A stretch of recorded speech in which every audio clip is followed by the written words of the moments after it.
My grandson, David, experienced his first winter this year. The weather report mentioned that it was a record cold day. I couldn't help but worry about David and his mother, Yvonne. I hope they haven't fallen ill due to the cold. That night, I sent a message to Yvonne on my smartphone, asking, "Are you and the baby okay? Not catching a cold?" However, despite sending it 2 or 3 times, there was no reply, not even a read receipt. She's always been so responsible, I hope she's not overdoing it. After waiting another hour, I tried calling but to no avail. This is no small matter. Worried something serious had happened, I quickly put on my thick jumper and rushed out to drive to my son's family apartment. There was no response when I rang the intercom, and fearing the worst, that Yvonne had collapsed inside, I had the building manager open the door. The apartment was dark, with only the faint light from the street lamps seeping in. Groping along the wall, I searched for the light switch, relying on my memory. I fumbled for the light switch, but, even after trying several times, the lights wouldn't turn on. What's going on here? I thought, feeling a mix of anxiety and irritation. With no other option, I used my smartphone's flashlight to look around. Yvonne? Are you there? Could it be that they are just out? Just as I was about to leave, I thought I heard a baby's cry from the bedroom. Yvonne? Are you there? I quickly headed to the bedroom. Yvonne! There, I found Yvonne, shivering from the cold but desperately wrapping newborn David in a sheet to keep him warm. What happened? To my shock, Yvonne's once long and proud black hair was now chopped off, almost completely shaved. This is terrible! What happened here? My name is Mary Smith, I'm 61 years old. I've worked as a hairstylist for many years, running a salon out of my home. Chatting casually with my regulars during their appointments has always been the highlight of my day. The salon was originally started by my husband and me. However, he passed away from cancer when he was young. Not long after our son, Harry, was born. Despite the challenges, I raised Harry single-handedly. But Harry didn't make it easy. He often skipped school and got into trouble when he did attend. After graduating high school, he didn't continue his education and instead spent his days hanging out in town. I often wondered if it was a sense of inferiority from not having a father around. Or maybe it's because I wasn't a good enough mother. I always worried about Harry's future, never finding an answer. So, when Harry suddenly said one day, "I want to be a hairstylist," I was so surprised I pinched my cheek, thinking I was dreaming. What's gotten into you? Hairstylists are popular with the ladies, right? Harry replied with a smirk. Guess kids do grow up watching their parents, huh? Regardless of the reason, I decided to take a positive view of my son showing interest in his future for the first time. Harry successfully graduated from cosmetology school and started working as an apprentice at a seniors salon. That's where he met Yvonne, who would later become his wife. Harry was smitten with her at first sight and, after a strong pursuit, announced to me with a confident smile, "I've decided to marry this girl," introducing me to Yvonne. Nice to meet you. I'm Yvonne. You are a hairstylist too, right? I look forward to learning from you. Yvonne, with her long black hair and bright smile, was a wonderful woman.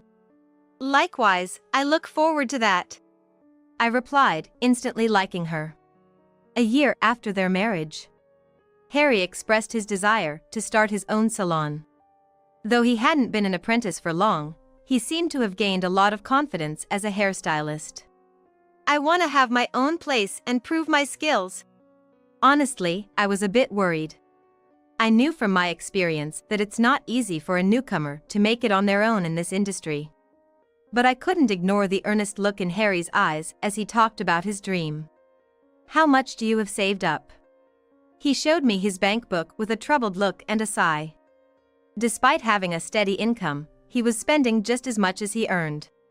With this pattern, he was far from having enough to start his own business. Harry had been squandering most of his earnings on leisure. Perhaps I should have advised him to give up then. But I smiled and said, "Don't worry about the money," indulging his whim. Maybe it was my way of making up for the loneliness of growing up without a father. Truth be told, I hadn't touched the life insurance money left by my late husband. "It's for Harry. You'd forgive me, right?" I whispered to my husband's portrait. One of my regulars was knowledgeable in real estate, so I consulted with her. "That place would be perfect." It was a property that had been used as a barbershop until half a year ago, but the owner had retired due to old age. The location wasn't bad, and she thought it might be just right for Harry's new start. During the renovation, one of my regulars said, "Use my husband, he just lazes around the house on his days off anyway." Another chimed in, "My son's studying architecture in college and is home for the summer break. He can help out too, get some hands-on experience." Thanks to their help, the construction went smoothly. Once we got the health department's approval, the salon opened in no time. I never imagined I could set up my own business so quickly. You should thank everyone.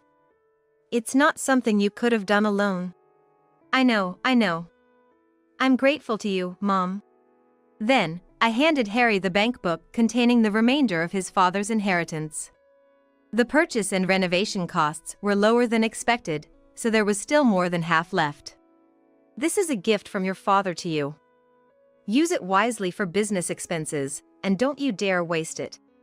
Yeah. I'm not a kid, I get it," Harry said, chuckling in annoyance. "Don't worry. I'll keep a close eye on Harry to make sure he doesn't spend the money foolishly," Yvonne said with a bright smile.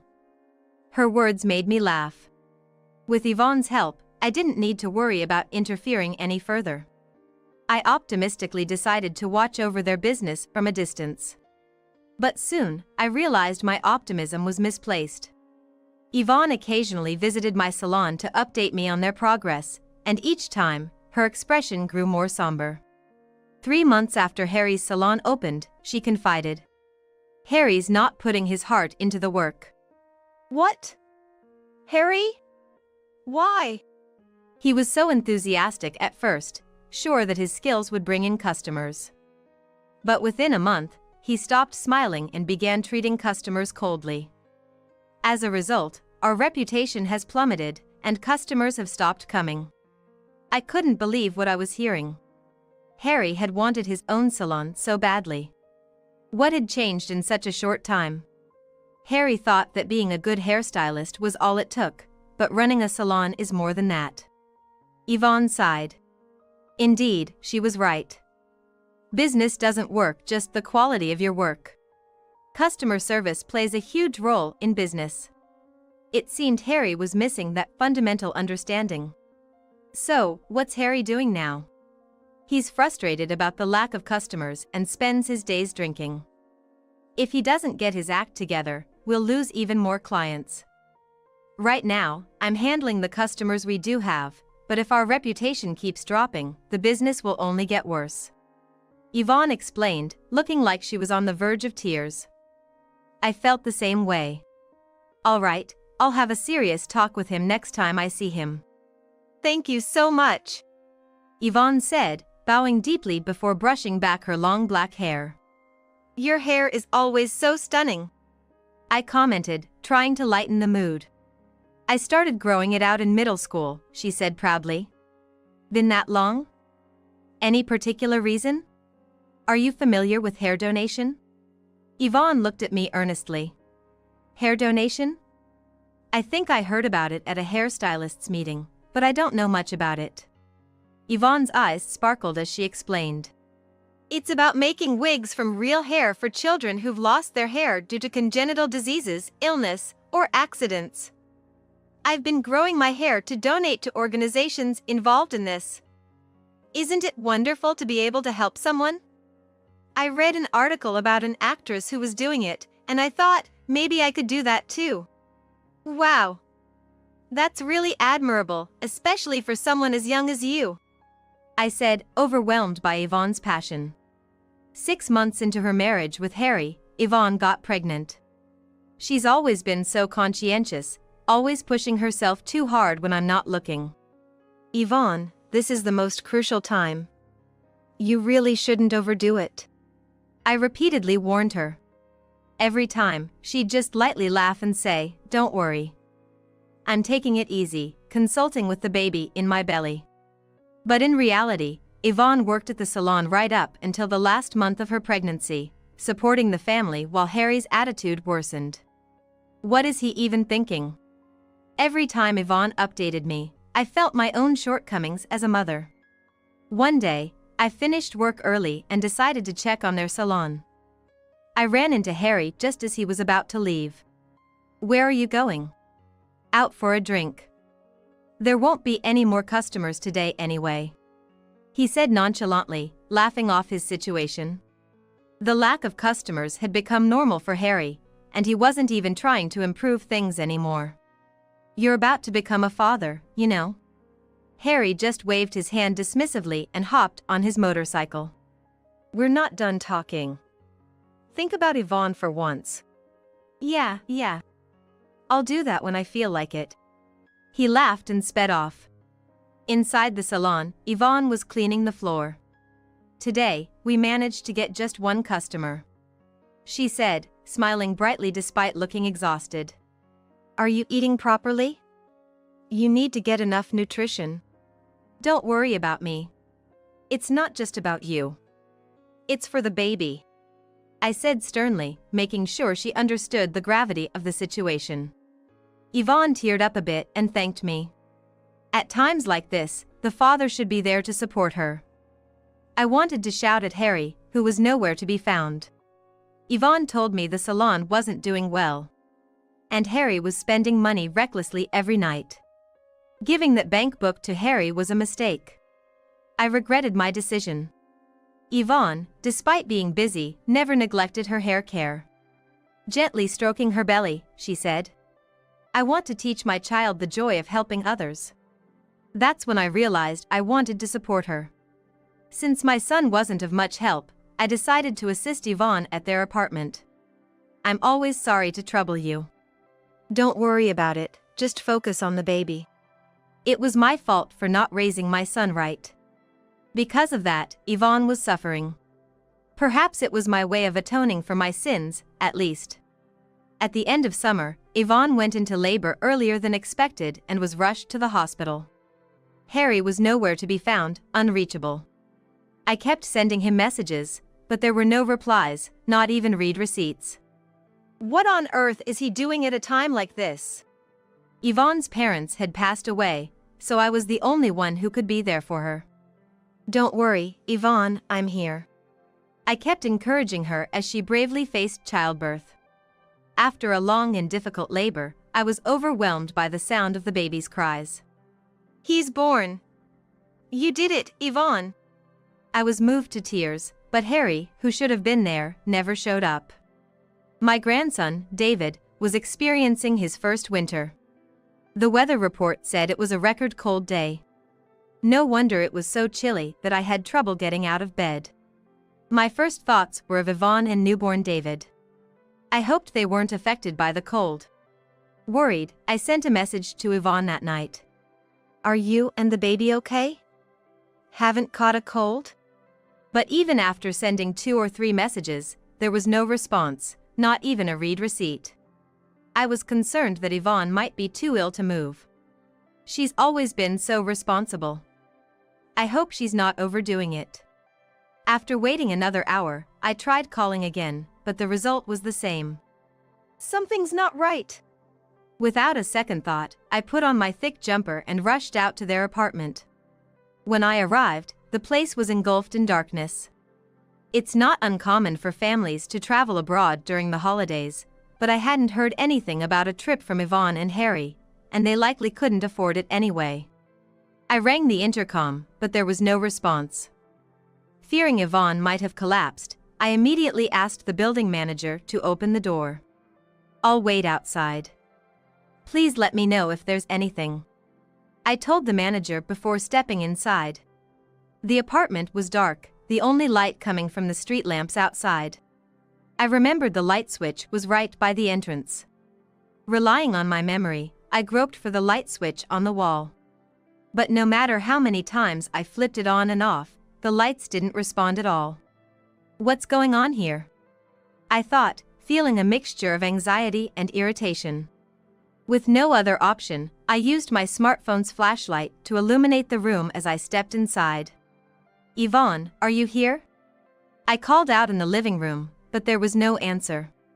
Maybe they had just gone out. Just as I was about to leave, I thought I heard a faint cry of a baby from the bedroom. Yvonne? Are you in there? I quickly headed toward the sound. Yvonne! There was Yvonne, shivering from the cold, desperately wrapping newborn David in a sheet to keep him warm. What happened here? When I shone the light on her, I was shocked to see that her once long, proud black hair had been roughly cut off, almost to the scalp. Her eyes, red and swollen from crying, looked at me helplessly. This is terrible. How did this happen? I took off my jumper and draped it over Yvonne. It's okay now. Just tell me what happened, as much as you can. Yvonne began to speak slowly. She said that Harry had continued his daily escapades even after David was born.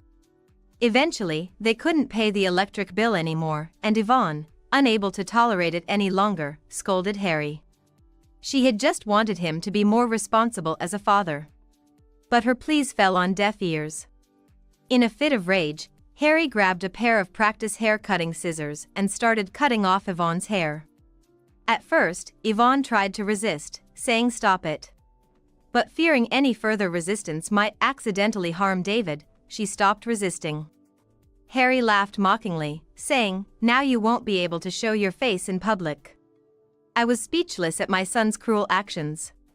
Why didn't you tell me it had gotten this bad? I'm sorry, Mom. I'm so sorry. Yvonne apologized, blaming herself again. No, Yvonne, it's not your fault. You're not the one to blame here. It's Harry. You did nothing wrong. I knew Yvonne hadn't confided in me because she didn't want to worry me. I hugged her tightly, tears streaming down my face. The whole situation was a result of my overindulgence in raising Harry. My heart burned with shame and anger at my own failings and my son's inability to empathize with others. Taking a deep breath, I called Harry. Hey, Mom. Long time no talk. What's up, calling all of a sudden? Just wanted to hear your voice. How's everything over there? Are Yvonne and David doing okay? Of course, everyone's fine and doing well. I've been calling home, but no one's picking up. Where are you now? There was a brief pause in his voice, as if he was concocting an excuse.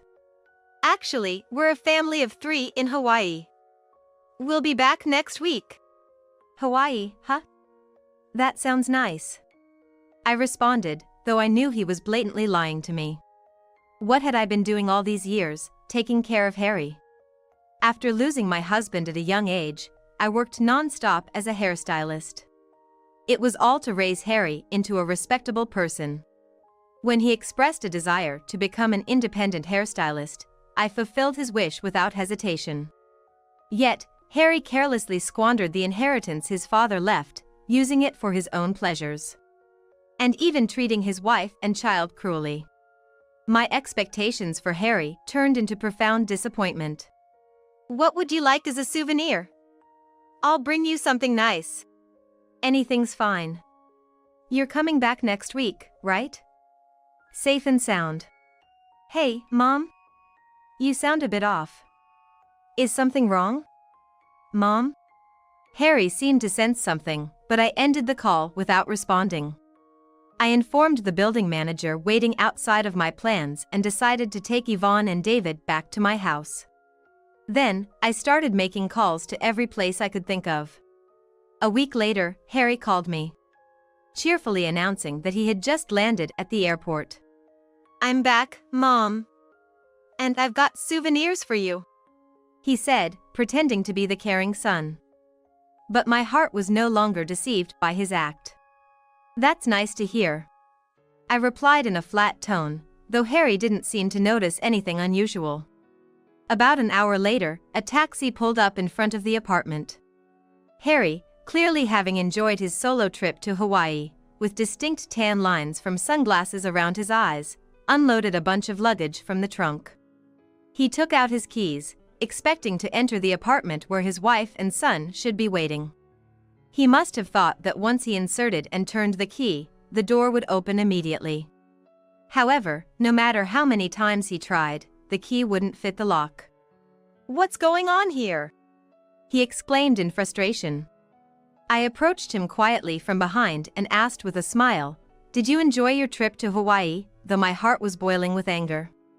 "Mom, you're here?" Harry said, relieved to see me, misunderstanding the situation. "Listen, Mom. I just got back and tried to enter the house, but the key won't fit.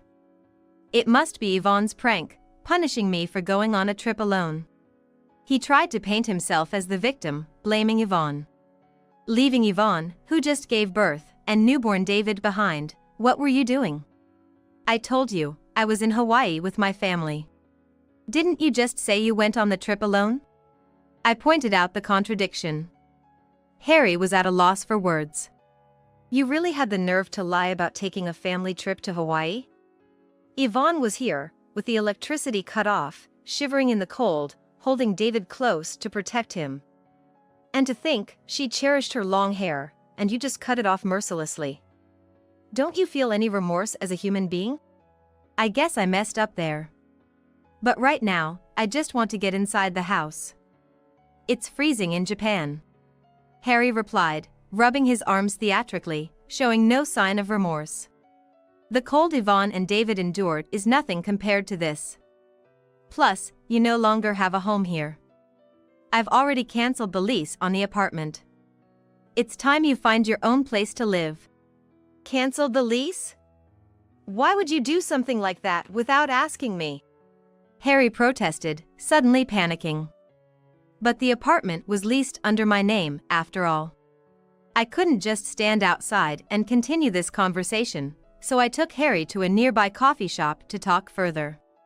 Harry sipped his coffee silently, probably not even tasting it. He kept glancing between me and his coffee with a pale face. "You were so strapped for cash that you couldn't pay the electric bill, yet you managed to go to Hawaii?" "That's..." Harry grimaced and finally began to spill his selfish reasoning.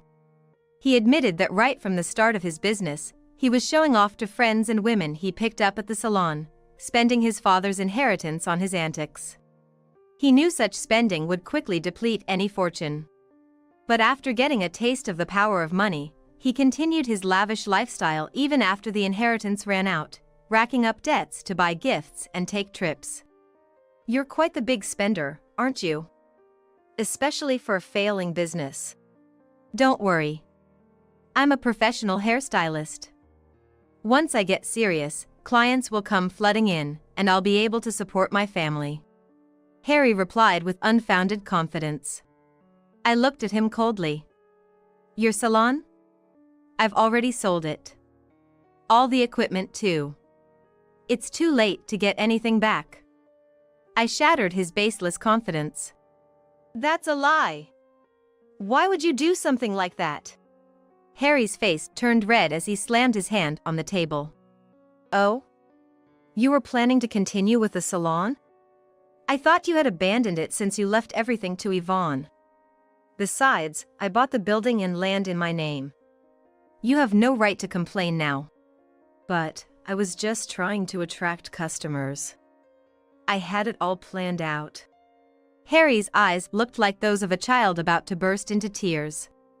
"If you're so confident in your skills, you should be able to start over from scratch," I said coldly, then left the coffee shop after placing money for the coffee on the table.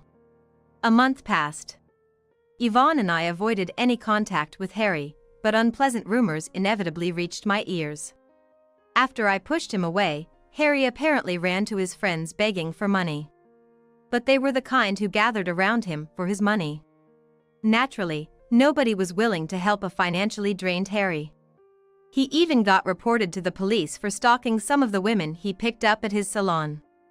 Although he only received a stern warning from the police, the lack of support from his acquaintances hit him hard, and he completely disappeared from our lives. He's probably living alone now, in fear of harsh debt collectors. All this is the consequence of his own actions. My anger towards Harry isn't just about his reckless spending.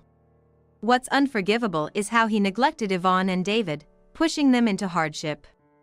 And above all, cutting off Yvonne's long hair, which she had grown out for years for a noble cause, thereby potentially robbing unknown children of a brighter future.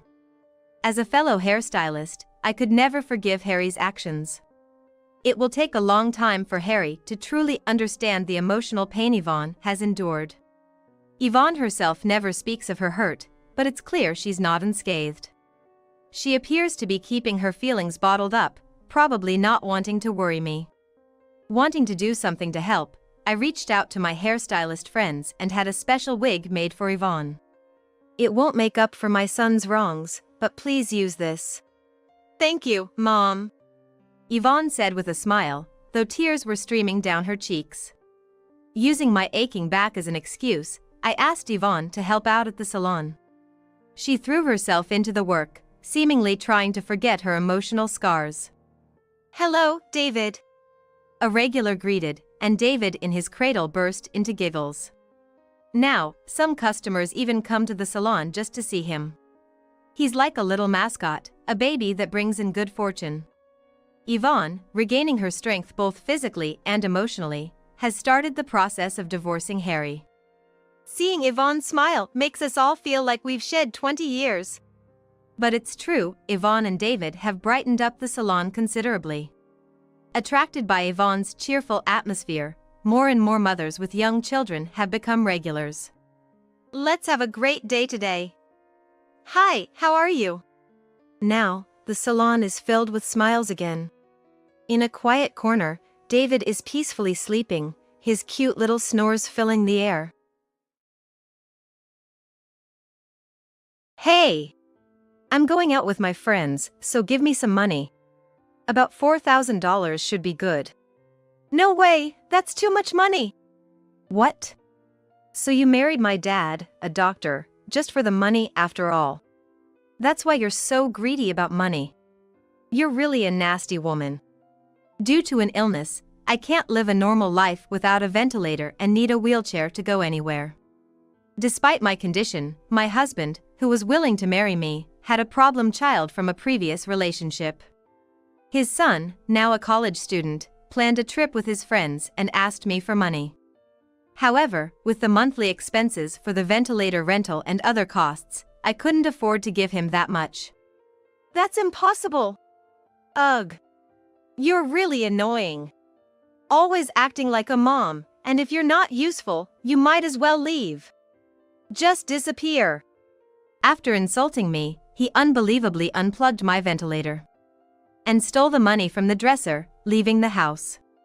I was left struggling to breathe. I'm Sally, 42 years old. Now, I'm happily married with a husband and a 15-year-old son, but there's something inseparable from my life. A ventilator. Since childhood, I've been ill. While other kids played outside, I preferred reading and watching movies. Of course, I wanted to play outside, but my body just couldn't keep up. "Don't you go out to play?" "Going outside tires me, so today I'll read the book I got recently." "I see, but staying indoors all the time will make you weaker. Try to go out sometimes and play with others." "Okay." Back then, my parents didn't suspect any illness, probably just thought I naturally had low stamina. But when school started and I fainted during a physical education class, they realized something was wrong. Initially thought to be heat stroke, hospital tests revealed a rare illness. I can still live normally now, but the doctor told me that gradually I will lose more and more of my physical abilities. I remember that very clearly. Am I sick? It seems so, but it's okay. The doctor will surely cure you, and you'll be able to play with everyone again. So, can you believe that, Sally? As a young child, I understood that my condition might worsen or might not be curable. My parents tried their best to encourage me, but I could sense their deep anxiety. I see. But nobody really knows what the future holds. I didn't take the situation too seriously, being optimistic about the future. However, as I grew older, even a little walk would leave me breathless. And I had to attend online classes at high school. Life became confined to my home and hospital visits, and I couldn't find joy in my life. How was your study today, Sally? It's getting more difficult, isn't it? Leave me alone. Don't just come into my room. I'm sorry. Do you need something? If not, please leave. I knew I was wrong to talk to my parents that way, especially since they always supported me. I was a high school student, and deep down, I understood that. I wondered why I lashed out at my parents like that. They hadn't done anything wrong. Despite understanding this deep down, I couldn't control my emotions and often felt self-loathing for my behavior. Looking around, everyone was putting on makeup, dressing up, and heading out shopping. When I saw people on social media enjoying their high school life, going for a trip during their breaks, it really hurt. Why couldn't I enjoy life the same way? In middle school, I didn't make many friends because I was different, and attending online classes at high school meant no new friends. Conversations were limited to my family. And I began to feel like I was trapped in a birdcage. Why is it just me? Why wasn't I born healthy? I once blurted out to my mom when I couldn't control my emotions. She apologized for not being able to give birth to a healthy child. Of course, my illness wasn't her fault. I regretted saying that to her, realizing that maybe my parents were suffering more than I was, but at the same time, I acutely felt the unfairness of the world. However, when I turned 20, I got a job at a major company through a disability program. I could earn my own money and found hobbies I could do from home. I was growing mentally and began to find joy in life. Then, before I knew it, I was 30. How have you been feeling recently? Are the medications helping to stabilize your condition? Thanks to the new prescription you gave me, I'm able to live much more comfortably. That's great to hear. On a visit to the hospital, where I went weekly, a new doctor arrived. He was older than me, with a very calm demeanor. He sincerely dealt with my illness, and since my only interaction with the opposite sex was at the hospital, it became a sort of sanctuary for me. As we got closer, he suggested that it would be good for my health to go out occasionally when I felt well. So, I boldly asked him out for a meal. I've been wanting to try the Italian restaurant right in front of the hospital. Let's go. Actually, you're my last patient for the morning. How about now? It was my first time having a meal with a man, and I was really nervous, but I had a great time. I had always been cooped up at home, had hobbies, but never experienced romance. I thought no one would want to date someone with my illness and that I'd live alone forever. So, feeling my heart flutter like that was exciting. I experienced a feeling of exhilaration and a quickening heartbeat like never before. While it was exciting, it was equally exhausting. After that day, we started going out for meals. He would compliment my looks and call me pure and wonderful, and I had feelings for him too. It didn't take long for us to become a couple. I want to support you forever. Will you marry me? When he looked into my eyes and said that, I felt it was my only chance at happiness in life. Of course, my illness was a factor. I couldn't go out much, and all my work was done from home. The most I could do was eat somewhere after a hospital visit. Staying overnight somewhere seemed impossible, and marrying me would bring various restrictions. He had been married before, so he knew more about married life than I did. In this situation, he chose me as his partner for remarriage. I couldn't have been happier, feeling it was destiny. I'm looking forward to our life together. Me too. And I'm not sure how he'll react, but I'll talk to my son today. Maybe we can start living together next month? Of course. I'm not in a hurry, and I want us to be a wonderful family. His challenge wasn't just my illness. He had a son from his previous marriage, a middle schooler. I knew adolescents could be sensitive, especially with his dad remarrying. And the fact that his stepmom couldn't go out much due to illness. Honestly, I wasn't confident about fitting in or being accepted by his son. But worrying wouldn't help, so I decided to see how things would go. A week later. Well, at his age, I don't think he'll talk much, but his room is separate, so it should be fine. We should plan to move in together next month. Are you sure this isn't too soon? He's in his rebellious phase. If he didn't like it, he would have said so. But he didn't show any signs of that. He's been without a mother since he was little, so I think he's been lonely. Please help me out. He was right. As a doctor, he was often busy. Night shifts were common, and being motherless must have been hard for his son. I didn't think I could replace his mother, nor did I intend to be presumptuous, but I wanted to alleviate his loneliness if I could. That's what I was thinking. So began our life together. Looking forward to living with you. Yeah. He wasn't very talkative, whether due to his age or not fully accepting me yet, I couldn't tell. Initially, he wouldn't even make eye contact or communicate, but gradually, he began to look at me and talk. As my husband's work got busier, the boy and I spent more time together. I'm going out to eat with friends. Can I have some money? Is $60 enough? No way, that's not enough. After eating, we might go to bowling. I need at least $200. That's too much for just hanging out. Just because you never went out with friends doesn't mean you know everything. It costs a lot to have fun, and it's a mother's duty to provide. Being called a mother left me speechless. Looking back, I think it was almost like a kind of curse. I felt like I could never truly be his mother. But when he needed me, I wanted to be there for him. I believe that's what I was thinking. In retrospect, maybe a middle schooler didn't need $200 for going out. But I had my own earnings and savings, so I gave it to him.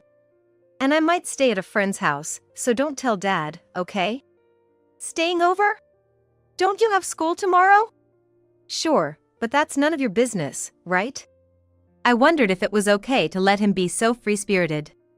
My husband was quite strict, only giving a certain amount of money for outings. I knew I shouldn't be doing this, but I didn't want him to dislike me. Maybe he was starting to open up to me, and I feared if I was too strict, he might completely shut me out.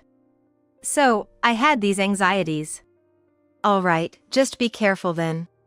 He ignored me and left, but I thought maybe giving him some freedom was better. I'm not his mom, and I didn't want to overstep and upset him. Maybe from his perspective, he was thinking, I don't want to hear it from you. But ignoring my husband's parenting approach hurt too. I knew raising a child wouldn't be easy, but I didn't expect this many problems. However, that night, I thought about it and realized I couldn't just stay silent about him. The next morning, I told my husband everything. I think it's partly because he's in his rebellious phase, but we can't just leave it like this. You're right, thanks for telling me. I expected a day would come when he wouldn't listen to me anymore. Well, some of it can't be helped, I guess. We can't spoil him, but being too strict isn't good either. I'll think about it. My husband seemed to be struggling with parenting, and I couldn't offer any good advice. I wanted to be helpful, but felt frustrated that I couldn't be more useful. Still, I continued to support him in my own way. He eventually graduated high school and, though not the brightest, went to college. My husband and I were happy that he was progressing, but there was a bigger problem. It was about my health. Are you okay? Yeah, the medication helps a lot, but I've been feeling quite short of breath. My condition had been worsening for about a month, and recently I couldn't even lie down without struggling to breathe. My husband said my illness was progressing rapidly and that I wouldn't be able to work anymore. My respiratory system was failing, and it seemed I'd need a ventilator in the future. My legs were getting weaker, so I needed a wheelchair whenever I went out. It had progressed to that extent. You can't be serious. Don't worry, I'll always be here to support you. You're not alone. His words helped me keep my spirits up, but as weeks passed, it became harder to live normally. I had managed to build a good family life. His son was growing up and moving on, and I thought my husband and I would live happily together. But then I became dependent on a wheelchair and ventilator, unable to do anything on my own. I didn't want to be a burden to my family. So, I hired a helper using my savings, trying not to be a burden. But then one day, Can I have some money? For hanging out with friends? I'm going on a trip. I need about $4,000. That's a lot of money. so, you want me to be the odd one out, huh? I didn't mean that, but honestly, my medical expenses alone were a significant amount each month. Thankfully, my husband, being a doctor, wasn't financially struggling. However, I didn't want to be too much of a burden, so I was paying everything from my own savings. It wasn't easy when he demanded $4,000 right away for a trip with friends. I understand what you're saying, but that's a lot of money. So, you're just pretending to be a mom, but you don't really care about me, do you? That's not true, but Well, I don't need your permission anyway. You must be keeping some cash around, right? He then started rummaging through the dresser in my bedroom. what are you doing? Wow, you've been stashing quite a bit. And you won't give me just $4,000? Pretending to be a mom, but you're useless. He took the cash I had saved and stuffed it into his pocket. Why did he do such a thing? There's a clear distinction between right and wrong actions. I thought he would understand that much. Yet, I was truly shocked and disappointed. I never expected him to go this far. Why are you doing this? There's a line between right and wrong, you know. What's the use of all this money to you? I can put it to better use. Stop it, it's not too late to put the money back. You're annoying. I only stuck around because you were good with money, but you're just a nuisance. Just disappear. I was shocked and disappointed. I never thought he would go this far. Suddenly, he unplugged my ventilator. What is he doing? Why don't you get help from your dearly beloved husband whom you married? Oh, but maybe you married him not because you loved him, but for his money. He left me there, and I started to panic. I can breathe without the ventilator. But it felt like I had sprinted a marathon. My husband was still sleeping after his night shift, and I couldn't make it to his room. I collapsed, struggling to breathe, desperately trying to keep conscious. About 30 minutes later, my husband luckily found me on his way back from the bathroom. Are you okay? What happened? Well, I was relieved to be saved, but more than that, I was terrified to have discovered the true nature of my husband's son. The thought of living with such a person was unbearable.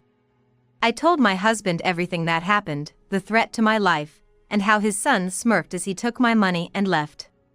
My husband was visibly angry, trembling slightly with clenched fists. I knew he was furious, but I felt grateful that he was on my side. I'm so sorry for what my foolish son did. It's not your fault, but I can't live with him anymore. Of course, I agree. But just kicking him out won't make him understand anything. I have a plan. A plan? While I was glad my husband was on my side, it seemed he wasn't planning to just kick him out. I wanted to cut ties immediately, wondering what my husband was thinking. But after hearing his plan, I strangely agreed. Kicking him out would just end our familial relationship without addressing the root of the problem. A week later, he returned from his trip. I'm back. What's that smell? Welcome back. I just got back from a business trip myself. Do you notice a rotten smell? What? A business trip? Weren't you at home? No, I expected Sally to contact me if anything happened. But nothing did. Why are you so panicked? At that moment, he turned pale and rushed to my bedroom. He probably never imagined this scenario. After my son left the house, my husband was indeed sleeping, but he was still at home. My son probably thought that if my ventilator's power was unplugged, my husband would immediately take care of it. He must have had some idea of what my husband would say upon his return. He really didn't think things through. But the situation my son found himself in upon returning was different from what he had imagined. My husband didn't know about the unplugged ventilator. The house smelled of decay. I imagine various speculations must have run through my son's head, but there was one likely possibility. Desperately trying to deny this possibility in his mind, he rushed to my bedroom. What? What are you doing here? I thought you might have gone to the police station. What's going on? And this smell? Maybe I left some meat thawing in the kitchen and forgot about it. It's summer, so it might have rotted. But you had the nerve to come back after unplugging my ventilator. If you had any conscience, you'd go to the police. But I guess you don't. When I stated this clearly, he fell silent. I had died after he unplugged my ventilator and that he had left me here, lifeless. He must have thought that. But this was a strategy my husband and I had devised, and he fell right into our trap. He must have been in a panic, thinking he had taken a life with his own hands. That's why he rushed to my bedroom, pale-faced and sweating, in a state of alarm. But it didn't happen because my husband was there to help. If my husband hadn't noticed, my life would have been in real danger. Do you realize what you've done? If things had gone as you thought, I would have been dead. Wait, did you trick me? I was really scared. Don't do this kind of thing. Don't joke. What you did is unforgivable. It's the worst thing a person can do. I just wanted to make her suffer a bit, but I didn't. It's your casual attitude that's the problem. She never troubled you, and yet you're no human, you scoundrel. My husband grabbed his shirt and yelled, and his son just looked down in silence. He probably had never been scolded like this before. He was surprised and maybe even scared. But he should have known what reaction to expect after such an act.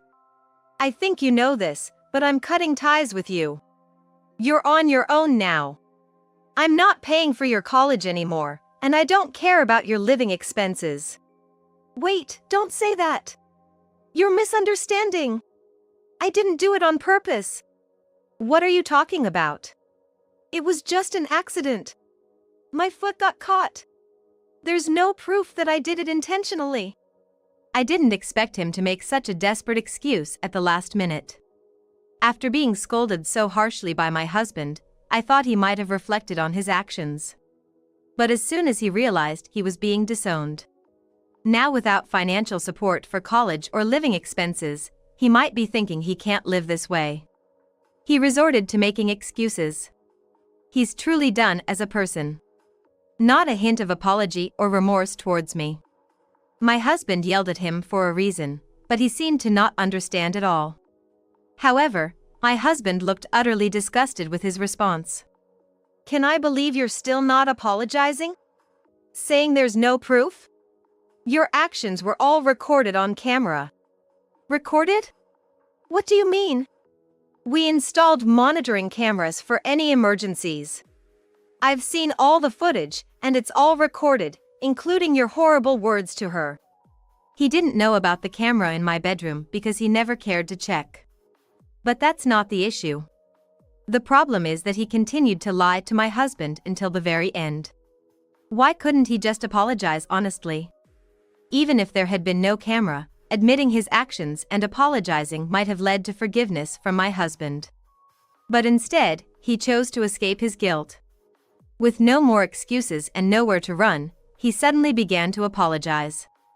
I didn't want to see such a performance, but I remained silent. I'm really sorry. I'll apologize as many times as needed and reflect on my actions. Please forgive me. Choose now. Leave immediately or get reported to the police. With the camera footage, you know how serious this could be, right?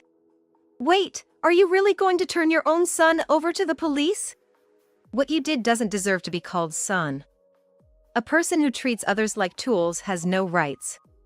You're no longer my son. When my husband spoke those words, he collapsed to his knees and began to cry. After always exploiting me and smirking whenever he received money, he had lost all his smugness. He might be regretting and reflecting on his actions now. Or maybe he's just regretting, not truly reflecting. But seeing him so miserable doesn't change my mind. I won't forgive him. Indeed, my illness might have been a burden. But there's a line between what's acceptable and what's not. A person who can't make such a distinction doesn't need a conscience. You are not to come near this house again, and don't contact us ever. If you can abide by these 2 conditions, we won't do anything more. So, you're telling me to drop out of college? I have no place to live and no money. That's not my concern. It's your choice. Just know, I won't provide any financial support going forward. And you must return the money you took without permission. I can't pay back what I've already spent. I don't have a job or a way to live. Can't pay because you don't have a job? That kind of excuse won't fly. Keep making ridiculous statements, and I'll consider involving the police. My husband said this, and the son had nothing to reply. It felt like I was leveraging a weakness, but I had to say this to get a sincere response from him. That very day, we packed his bags and kicked him out of the house. I don't know what he's going to do now, but it's all the result of the seeds he sowed himself. If he truly reflects on his actions, he might have a good life waiting for him. But if he keeps harboring resentment and complaining, he's bound to walk the same troubled path.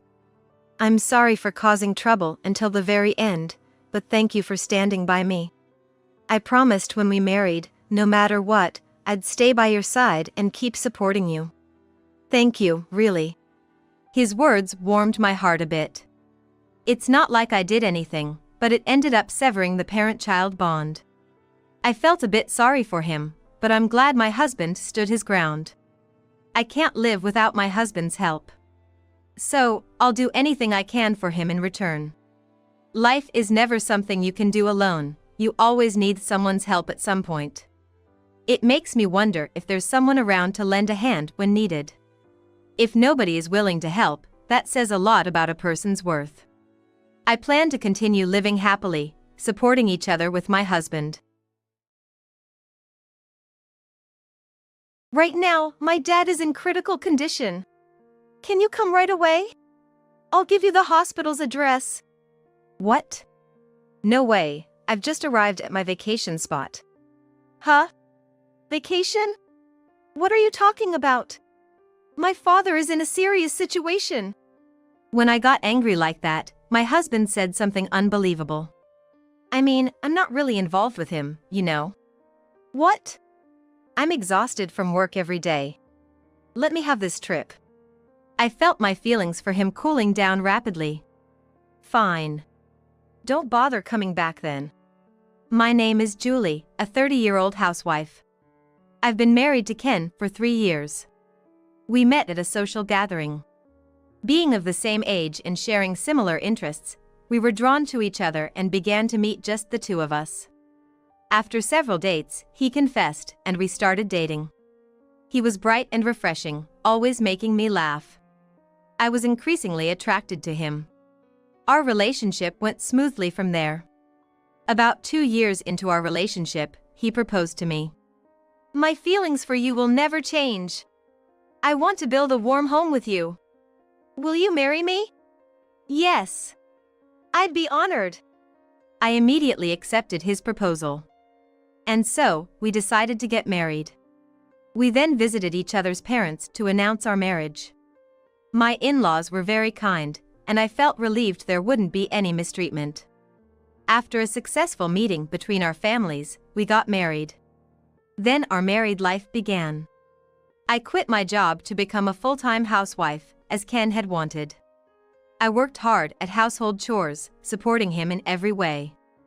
I made sure my cooking, laundry, and cleaning were top-notch. I paid special attention to our meals, ensuring a variety of dishes and different menus daily. It seemed like he was satisfied with my efforts. Your cooking is so good, it makes me want to come home early every day. I'm glad to hear that. I'll keep making delicious food. Thank you. Seeing him happy while eating made me feel joyous. I believed we would continue to live happily together. But things started to change after our daughter Mina was born. Being a new mom, I struggled with many unknowns in parenting. Sometimes, I couldn't manage household chores as I wished. Mina often woke up at night, making it hard for me to get up early and prepare Ken's lunch. Sorry, can you buy lunch today? Mina kept me up until 4 a.m. What? No lunch? I don't want to eat out. Then you should have stayed up and made lunch. What? You're just relaxing during the day, right? Sleep when I'm at work. Frustrated, Ken snatched $50 from me and left for work. I was stunned by his words. I didn't expect such a reaction. I was doing my best with parenting and household chores alone. I accepted doing household chores since I'm a housewife. But I wanted his help with parenting. There's no rule saying I should be the only one to bathe her, change diapers, or soothe her at night. However, Ken seemed to think his job was done by working, and parenting was solely my role.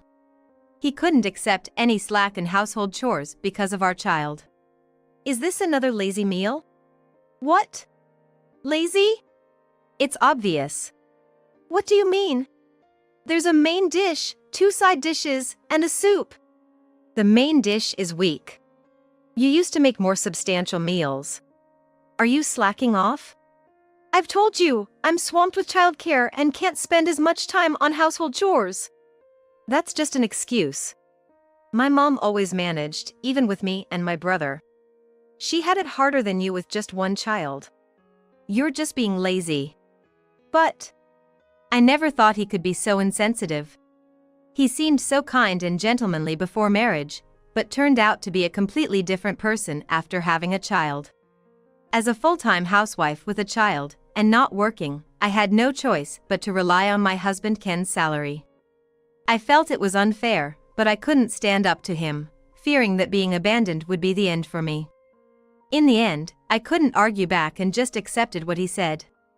It really infuriated me when Ken seemed pleased with himself for having the upper hand. I wanted to go back to my parents' house to relieve stress, but it was quite a distance from our home, making it hard to visit easily. This added to my frustration. If I could meet and talk with my mom during the day, it would help me let off some steam and feel more at ease. However, the distance meant I often had to endure alone. Despite this, I managed to balance childcare and household chores. Time passed, and my daughter Mina turned 3. At this age, she began to speak a lot more, and conversing with her became a way for me to take a break. Now that she started going to kindergarten, I had some time to myself, which allowed me to do housework and relax more. However, my relationship with Ken was growing colder by the year. He seemed not to want to be with me anymore and started coming home later and later. Usually, he returned around midnight, sometimes just catching the last train. He rarely ate dinner at home and barely interacted with Mina. He would come home when she was asleep and leave for work before she woke up, so they hardly saw each other. At one point, Mina even thought of Ken as just some man who was around on weekends. I felt it was bad that her own father was seen this way by his daughter. Ken, can't you come home earlier? Mina doesn't even recognize you as her father. She asked me where her dad was and what he was doing. She tells her kindergarten teachers she doesn't have a father, and they even asked if we were divorced. Ken seemed a bit shocked by this, but unwilling to change. I'm working late, then going out with my boss and juniors for drinks. It's all linked to my earnings, which supports our family. So, you should handle these things. That's your role as a wife and mother. In the end, he just dumped everything on me. It sounded plausible, but essentially, he didn't want to do anything. I doubted whether he was really working overtime or just out drinking. While I nodded along to his words, inside, I doubted him. It was foolish of me to have hoped for his understanding. He didn't share my sense of crisis at all. Underestimating a child can lead to a harsh backlash someday. And while Ken claimed he was working hard, our financial situation hadn't improved.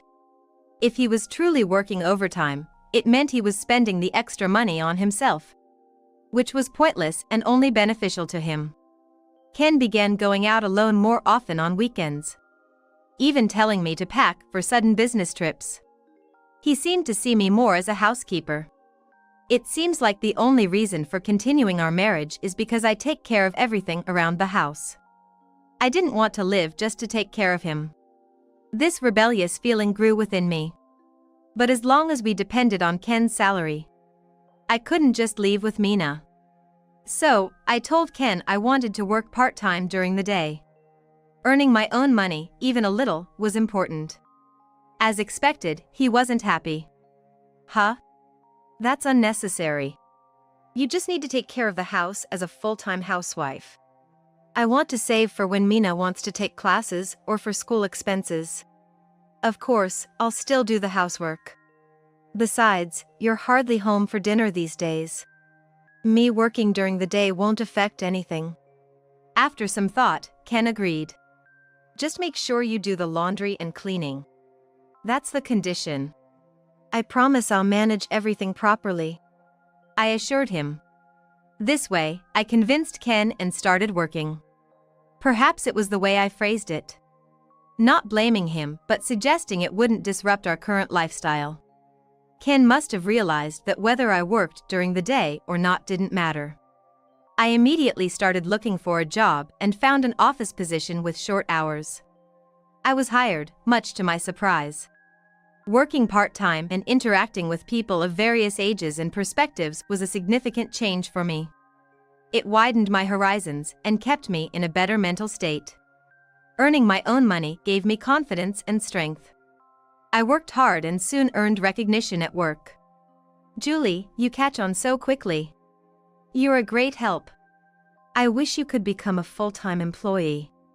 Yeah, Julie, aren't you interested in becoming a full-time staff member? Well, honestly, I was very interested.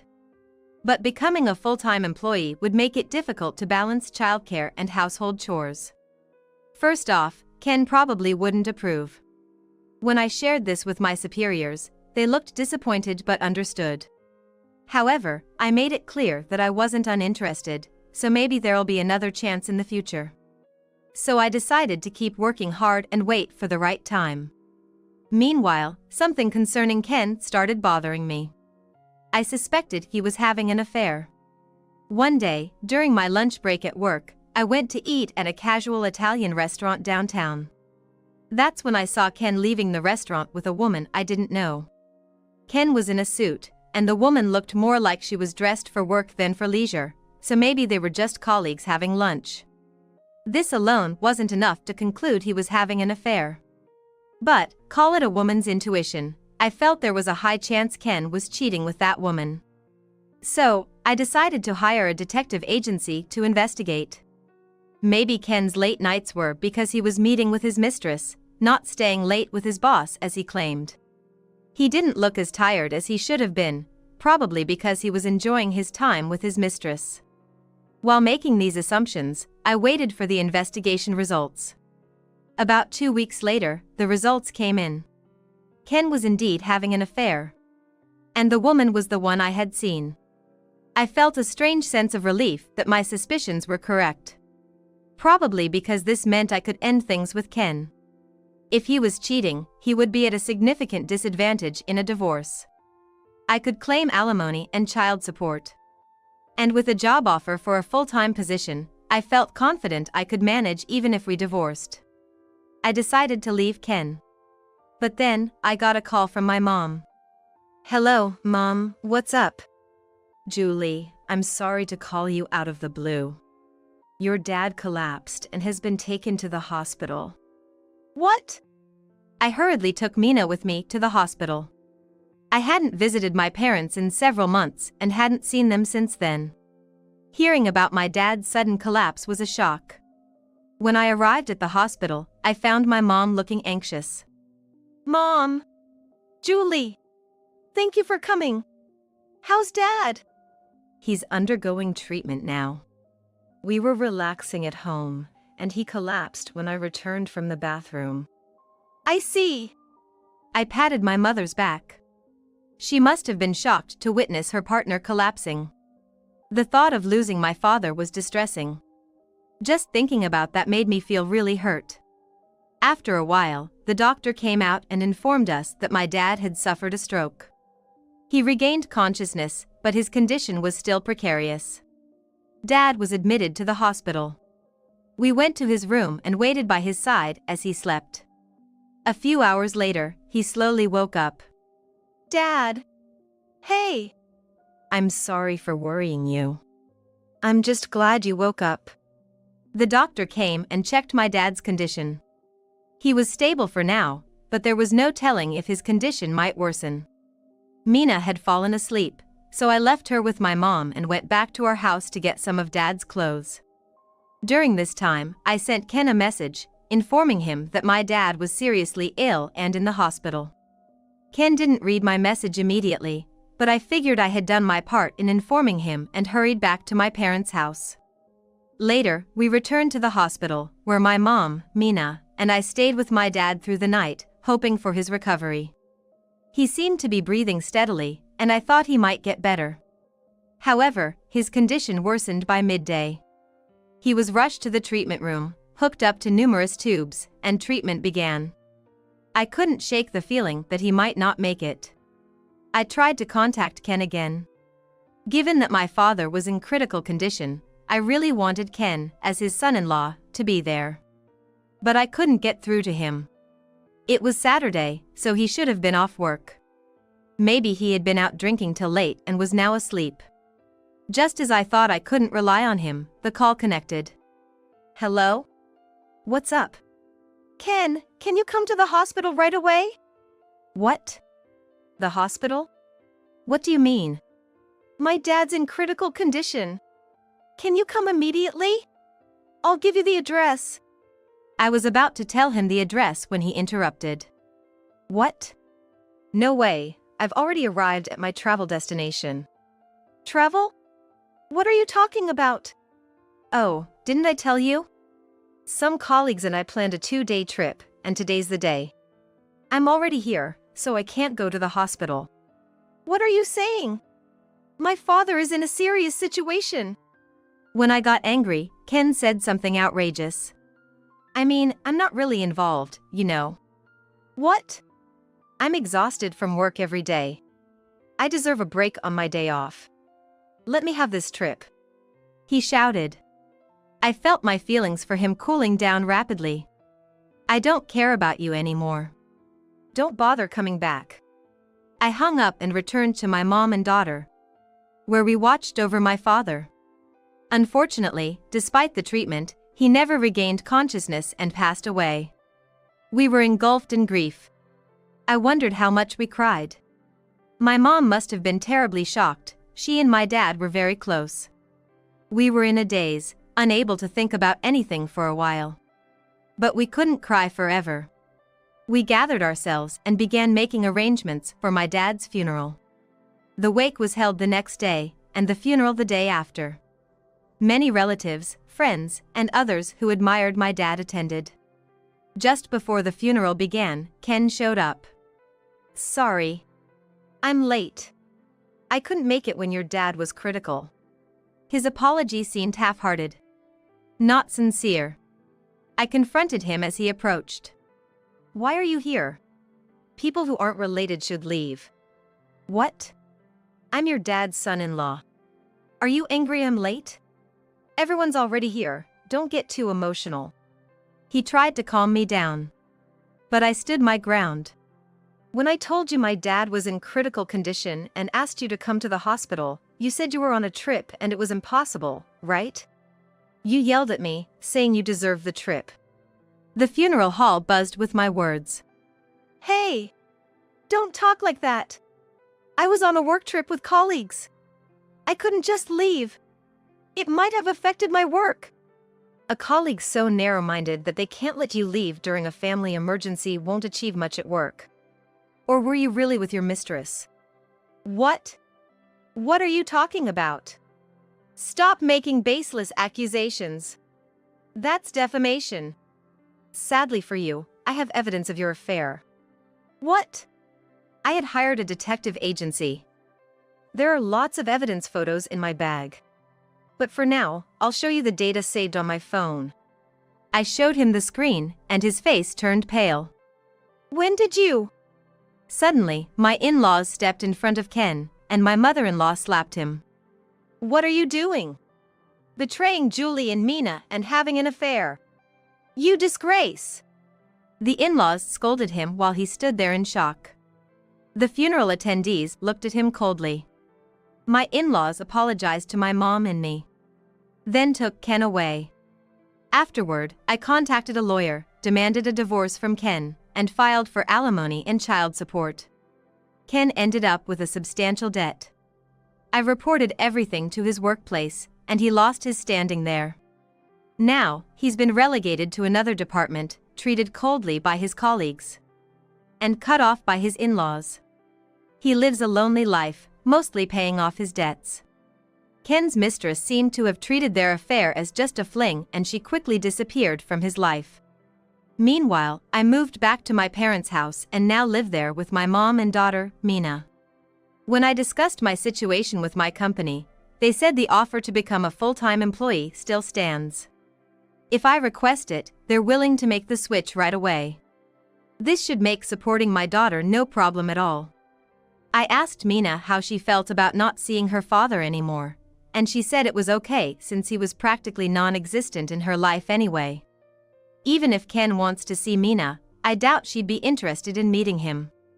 I plan to continue pouring my love into Mina, spending happy and joyful days with my mom and daughter.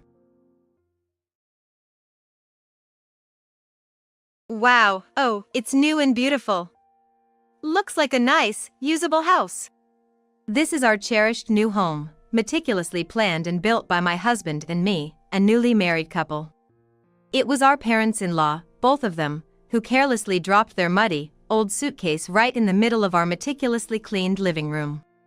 To our surprise, they were moving from today. They announced they lived with us.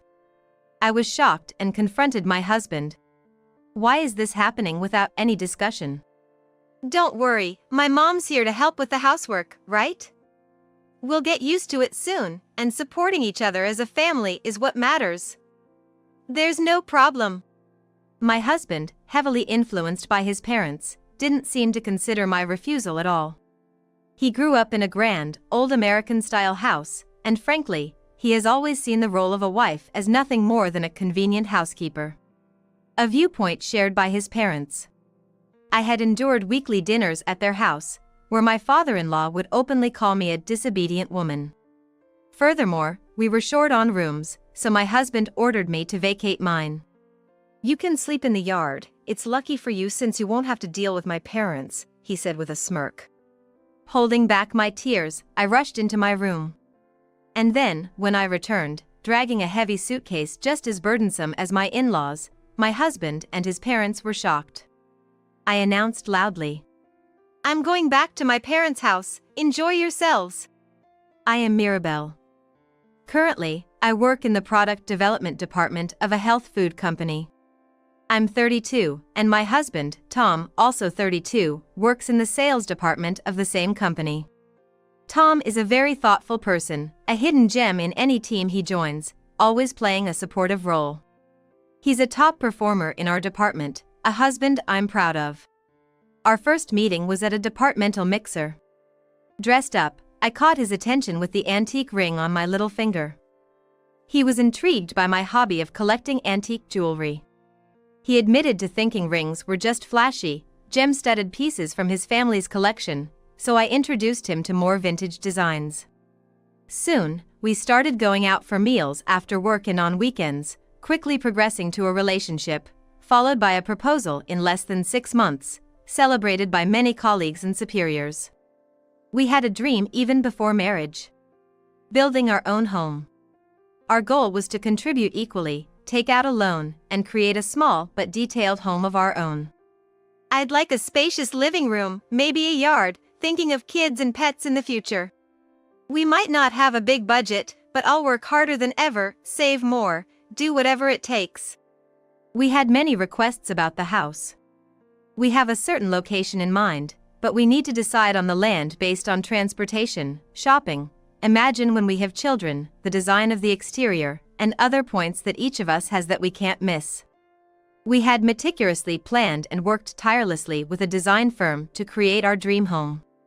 Though the plot was introduced by a real estate agent near my parents' house, they are quite kind and won't trouble you. No worries, they were nice during our visit. But your mom's cooking skills are a bit intimidating.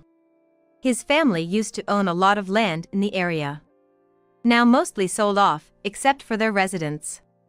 Luckily, due to these connections, we got priority in securing our plot. Since we searched through connections, the location ended up being a plot close to my in-laws' house. I didn't have many opportunities to meet my in-laws outside of formal greetings. Because of this, I felt the need to be cautious and was quite nervous about how to interact with them. However, my in-laws always seemed cheerful and kind, and they appeared genuinely happy whenever I visited. My father-in-law was the breadwinner with a strong sense of responsibility, and my mother-in-law was a dedicated homemaker. When they heard about our plans for a new home, they were excited and supportive, and I thought they were wonderful parents-in-law. As our house plans progressed to the construction phase, my husband and I decided to visit his parents' house. Their house was nearby, though not next door. We wanted to make a good impression early on. Their house was a large, traditional American-style home, and I was always overwhelmed by its size. They greeted us with smiles as usual. Building your own house is a big step, but I'm proud of my son. Our house is old, so a new, clean home is something to admire. Building a house is exciting, isn't it? Mirabelle, we're looking forward to it too. That's how my in-laws both gave me their support. Our current residence was a bit far from there. My husband, Tom, suggested, "It's gonna be a while till the house is finished, but how about we spend more time together in the meantime?" I readily agreed, of course, let's do that. Tom had a good relationship with his parents, and they were always up to date with his business trips and weekend plans. So, we started getting invited over on weekends that coincided with our days off. The visits were for simple reasons like going to the mall or having meals at their home. However, I felt there was a limit. For example, I would get calls from my mother-in-law on a Friday night saying, "Mirabelle, thank you for the last time. Next time, could you drive us to look for a purse as a gift for a friend? It would be a big help. Also, we're inviting you over for lunch on Sunday. We're getting some nice fish, so bring Tom along. Could you bring a dish? I'm good at fried and stewed dishes and salads, so please bring something else.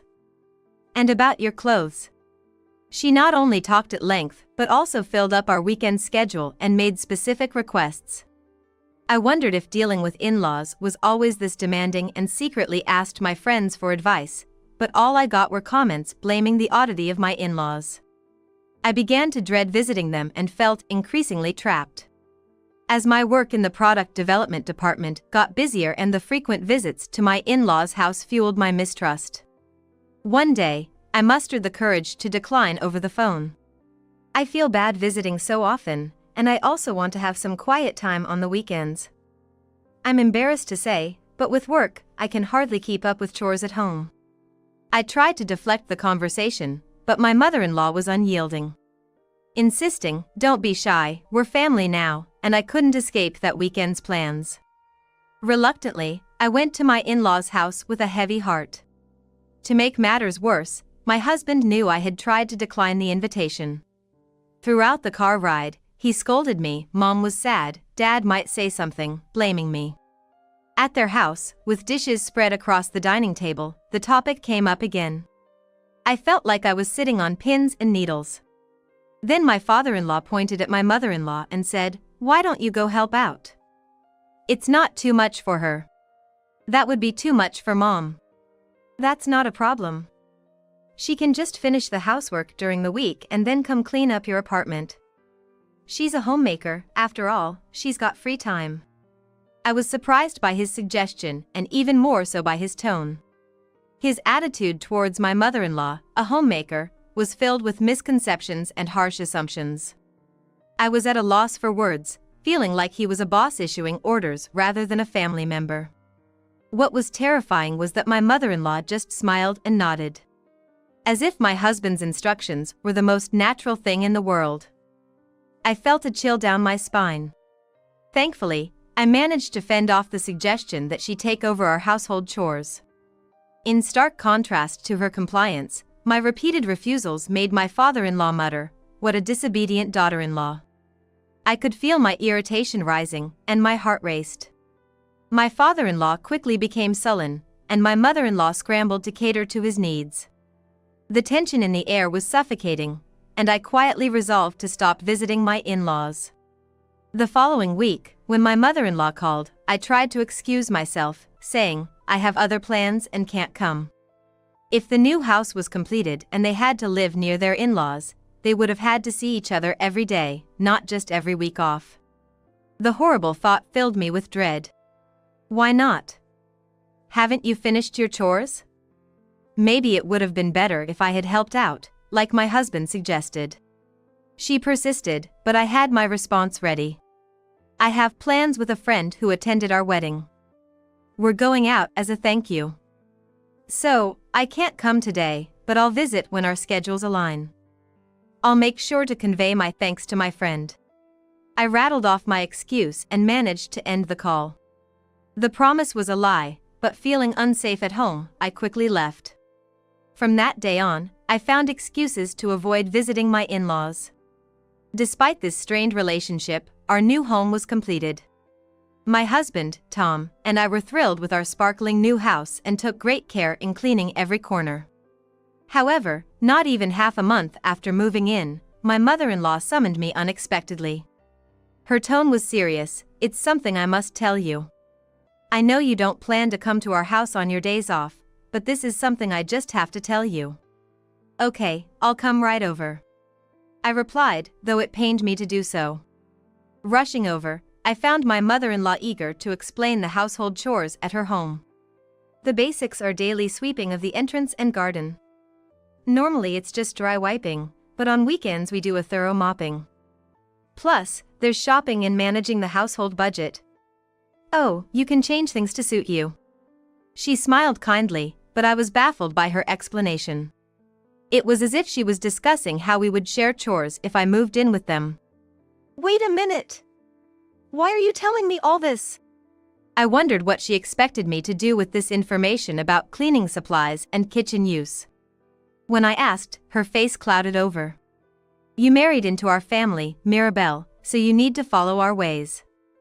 Don't you know that yet? Don't you want to contribute to your husband's family? Then she asked, how long are you planning to keep working?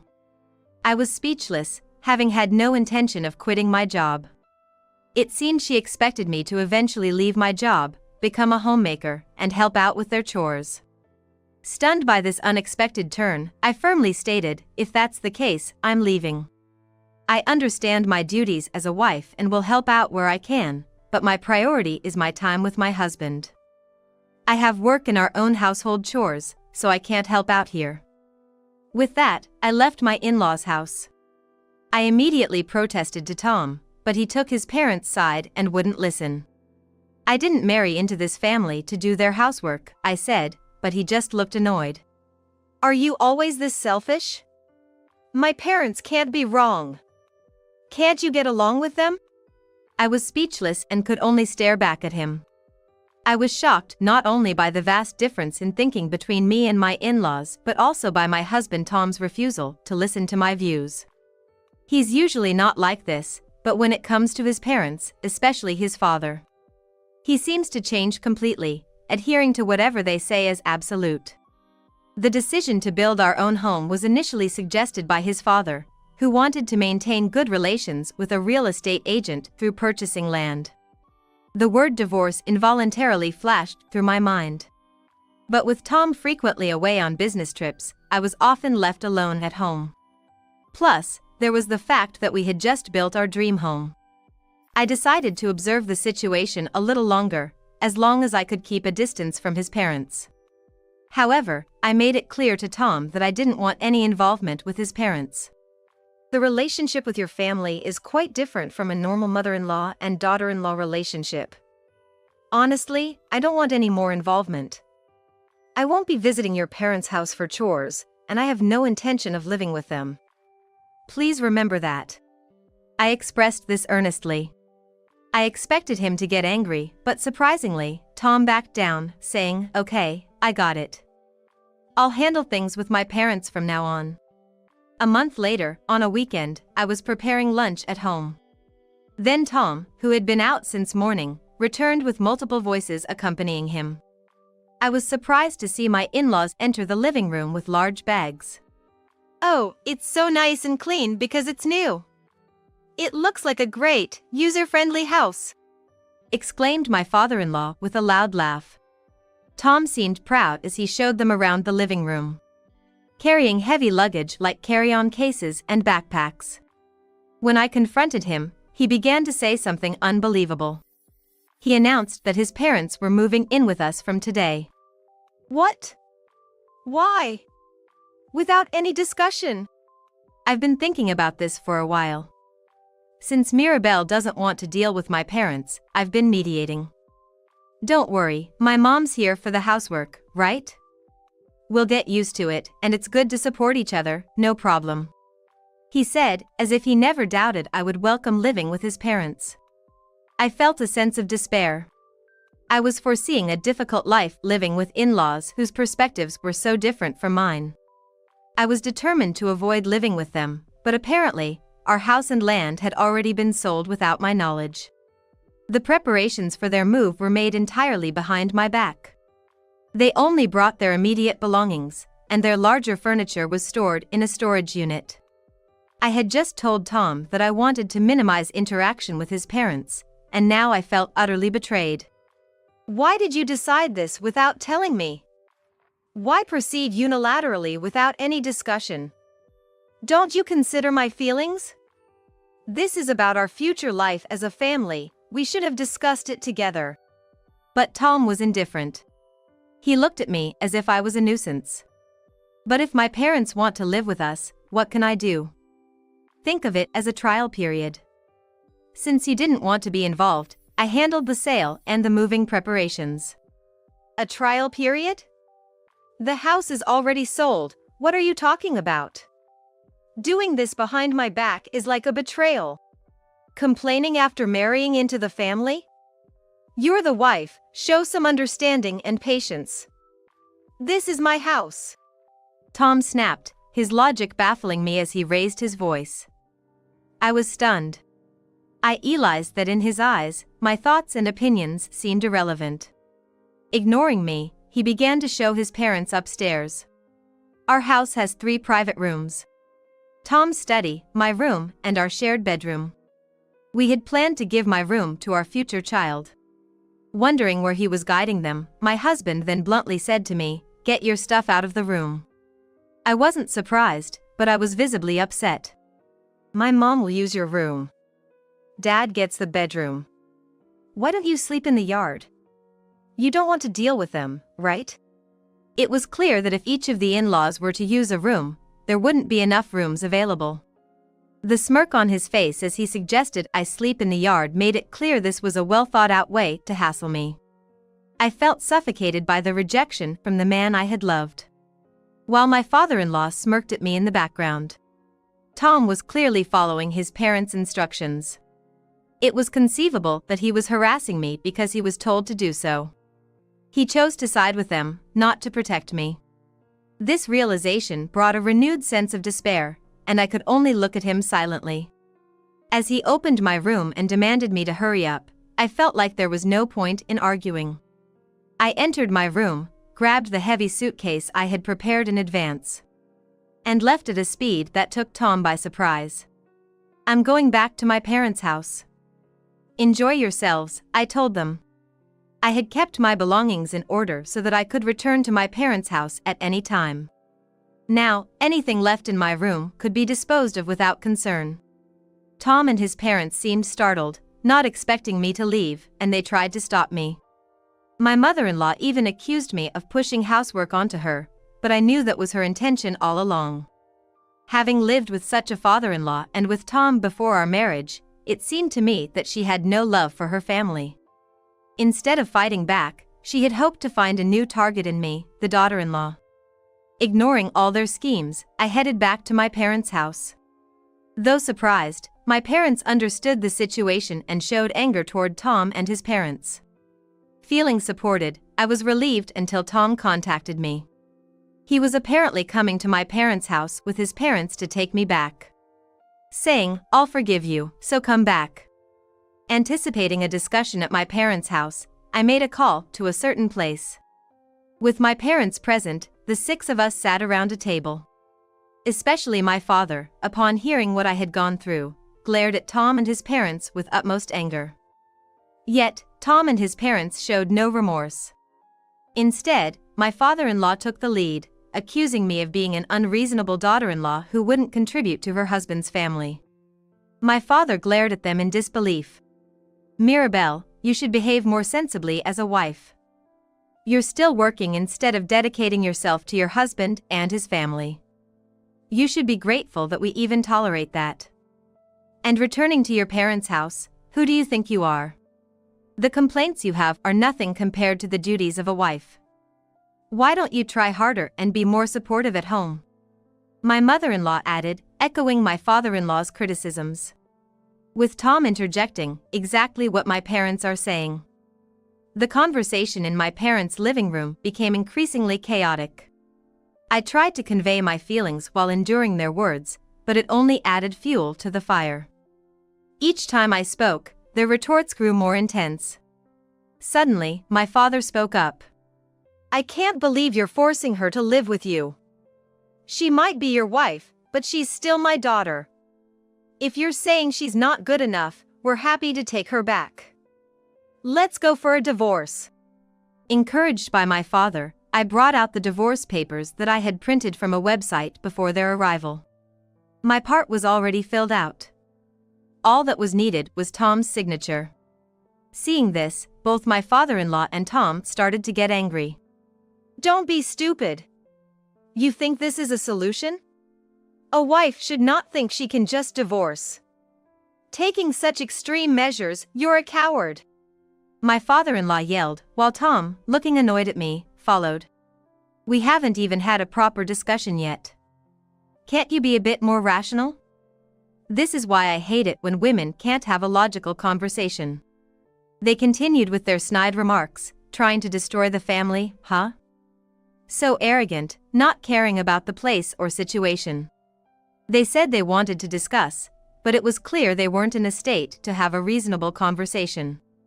I had already given up on talking and was only focused on getting Tom to sign the divorce papers.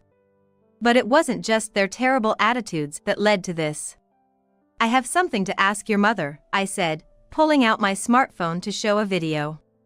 My mother-in-law's face, who had been quiet until then, visibly changed upon seeing the screen. It was no surprise she recognized the content. It showed her opening drawers in my room. Since I had started refusing to do chores at their house and limited my interaction, I noticed items gradually disappearing from my room.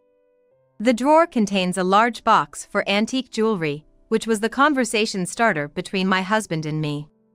I purchased them for their design, so overall, they are not very expensive, but some are valuable enough to be kept under lock and key.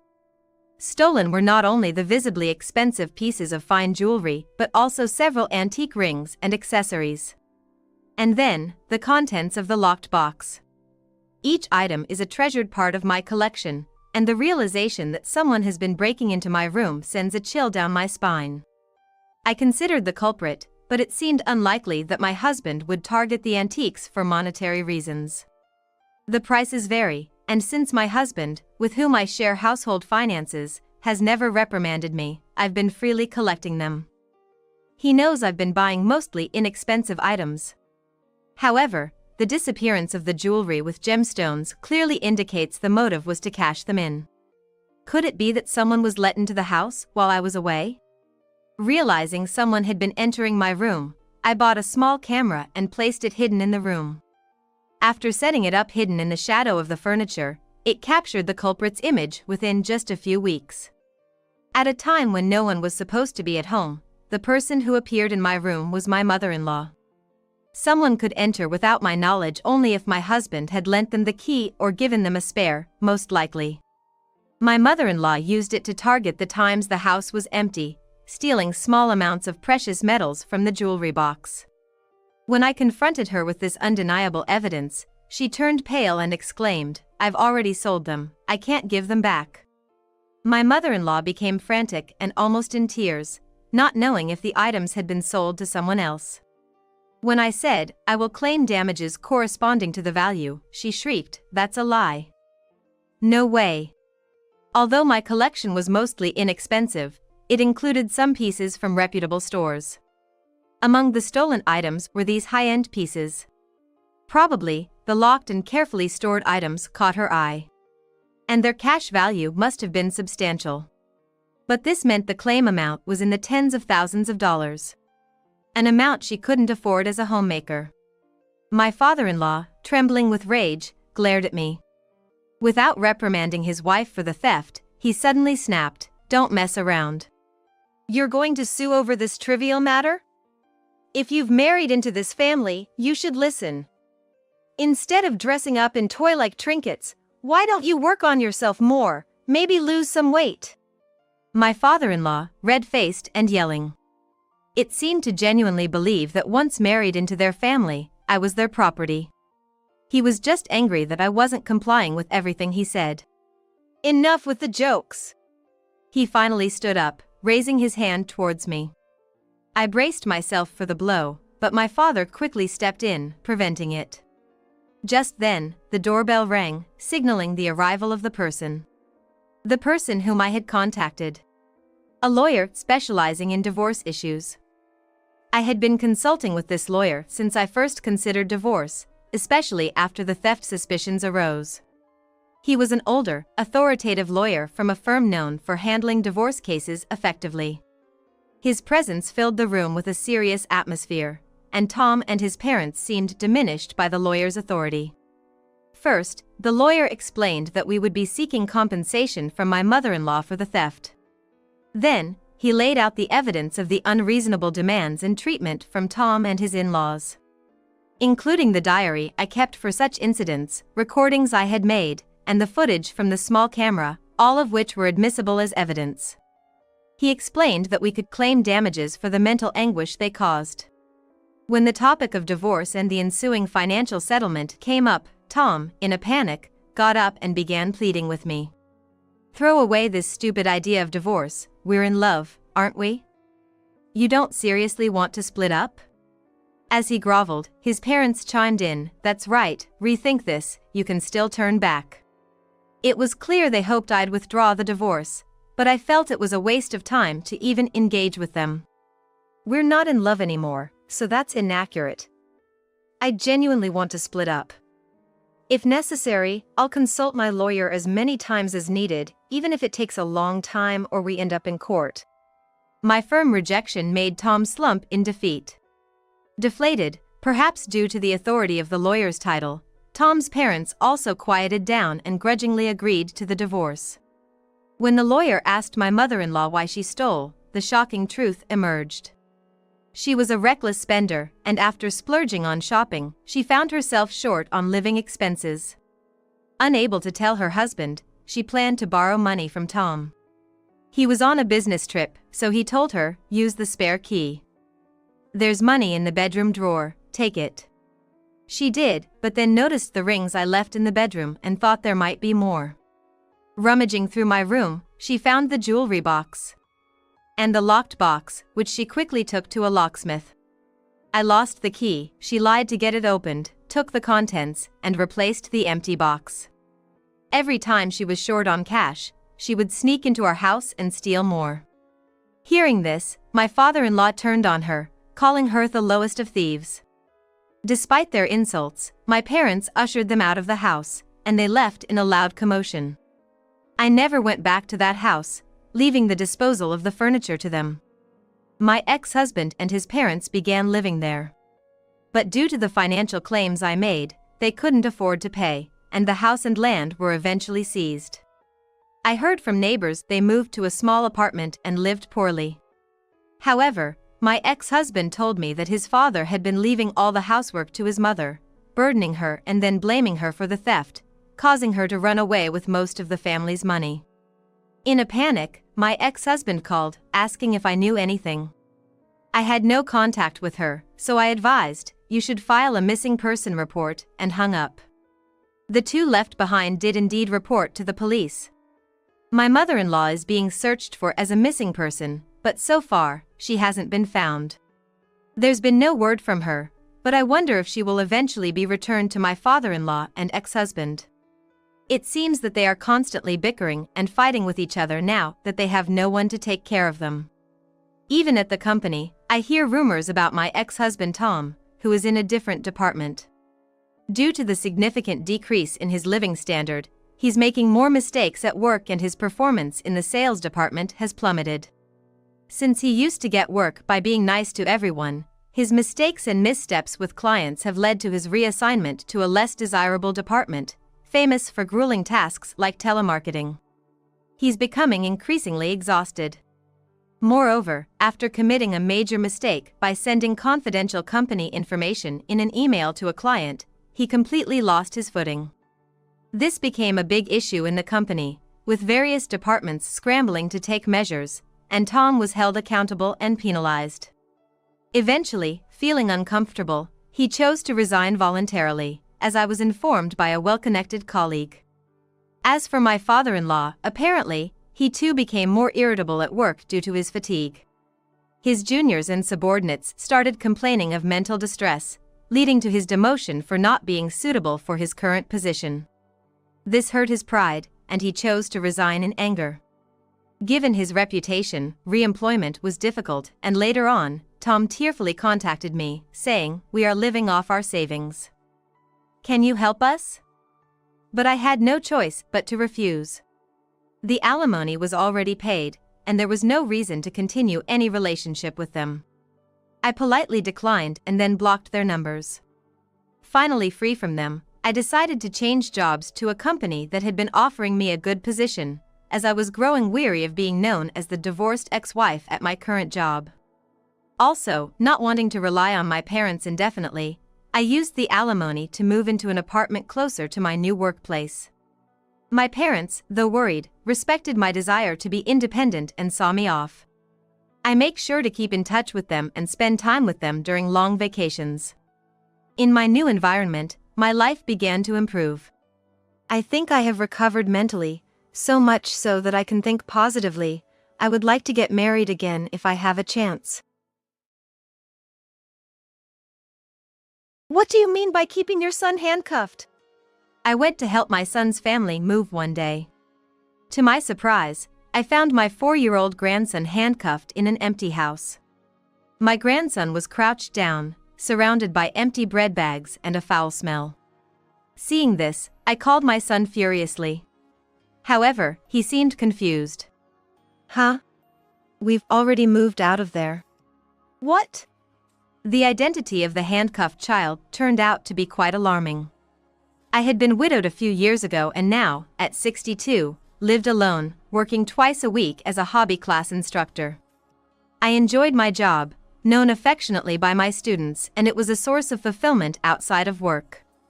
My main joy in life, besides my job, was my 4-year-old grandson, Nick. One day, after finishing work, I checked my phone and found a message from my son, Bob, showing the cute birthday party of my grandson. Nick is already 4 years old. Happy birthday! Can I bring him a present next time? Bob replied, "Come over any time." At 34, Bob had worked hard to secure a respectable job and was living in the next city with his family. I wasn't very close to his wife, Jennifer, and saw her maybe twice a year. Without a specific reason, I found it hard to visit. A week later, I bought a character toy for Nick's birthday and some local sweets that Bob liked, and visited their house after a long time. As I opened the door, Nick ran towards me, his face lit up with joy. "Grandma." I was delighted and hugged him. It was your birthday, wasn't it? Happy birthday! Then Jennifer came and took Nick away from me. "Nick, let go." "Hello, Emily, thank you for coming today." She smiled, but her words felt cold. "Jennifer, I'm glad to visit." "It's been a while, Bob." Pretending not to notice her attitude, I went to the living room and handed Jennifer the sweets and Nick the wrapped toy. Nick's eyes sparkled as he unwrapped it. And he immediately started playing with it. "Mom, Nick is really happy." "Thank you." That's fine. I don't see him often, so it's the least I can do. After that, we were having a light-hearted conversation, watching my grandson play happily, when my son's phone rang. He said, "It's a work call, I need to step out for a moment," and left the room. Bob is still busy, isn't he? Jennifer, you're doing a great job with Nick. I tried to talk to Jennifer, but she looked stern and was glaring at me. Emily, please don't give Nick character toys. She said this coldly, without expression. Why? Last time I saw him happy with this character on TV. You don't understand. We're focusing on educational toys so he can follow in Bob's footsteps. This kind of toy is a bad influence. Jennifer frowned unhappily, and I felt dejected. "I'm sorry, I didn't know." But she continued to criticize. "And these sweets too. They might be fine for Bob, but I'm careful about Nick's diet. They have additives." "Okay, I'll remember that. I'm sorry." Bob returned, and Jennifer's mood instantly changed to a cheerful demeanor.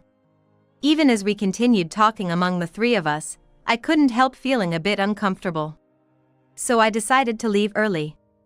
As I was leaving, Nick waved, saying, "Grandma, come again." Jennifer gave me a strange smile. Bob and Jennifer met at a speed dating event and married quickly. I was worried about their rushed relationship, but they seemed happy. Jennifer mostly raised Nick alone, and I was grateful for that. Still, her occasional sharp comments weren't new. She must care about Nick. Perhaps Jennifer, being estranged from her own family, was opening up to me in her way. I chose to see it positively. It happened some time later. I bumped into Jennifer and Nick while out shopping in town on my day off. "Oh, Jennifer, what a coincidence. Is Bob at work today?" "Yes, he's away on a business trip." Jennifer's face seemed slightly strained as she answered. "Where are you two headed?" "Well, we're going to the department store downtown." I was headed to the same place and offered, "If you're buying something for Nick, let me chip in. Can I come along?" Suddenly, Jennifer's expression changed, and she snapped at me. "Hey, Emily! Stop it. It's presumptuous of you to just tag along." "I was just..." "Don't be so overbearing. Don't make decisions for us." While I was taken aback by her reaction, Nick cheerfully told me, "Grandma, we're going to Ryan's house." "Is Ryan your friend?" He nodded in confirmation. "So, you're visiting a friend of yours, Jennifer?" "Yes, that's right." I thought she could have just said so, but I understood that a mother-in-law might be in the way during a friend's meetup. "Take care, then." "Fine, as long as you understand." And Jennifer quickly left with Nick. Watching them leave, I felt something unnatural about Jennifer's behavior. A few months later, Bob suddenly called. "I'm moving at the end of next month because of work. Does that mean you'll be further away?" "A bit, but still within reach." Disappointed that our meetings might become even less frequent, I offered. "Let me at least help with the move." Thinking I could at least help clean up, I asked Bob about the moving schedule. On the day of the move, I went to their house eager to help. But no one answered the doorbell, and there was no moving truck. "It's a moving day today, right?" Feeling something off, I used the spare key Bob had given me before to enter the house. Inside, it was empty. "What's going on? Where are they?" Confused, I went inside and was stunned by what I saw in the living room. A small child was handcuffed and crouched, facing away from me. "What? Why?" The child turned around, and I recognized the dirty face. "Nick!" Approaching my startled grandson, he moved away in fear. I thought it best not to frighten him and called Bob, trembling. "What do you mean by leaving Nick handcuffed?" "What are you talking about?" "I'm at your house right now. Don't play dumb." Bob sounded confused as he replied. "Wait. We've moved out of there." "What?" He explained that the move had been brought forward due to work, and he had messaged me about it weeks ago. Indeed, I then remembered receiving a message from my son a few weeks earlier saying, "The move has been brought forward." I must have missed it. And Nick's right here with me. I heard a cheerful daddy from Nick in the background. When Nick knew it was me on the phone, he cheerfully called out, "Grandma, come visit our new house and play." See, Nick's here. But there's another Nick here? I was utterly bewildered. Mom, what are you talking about? Are you tired or something?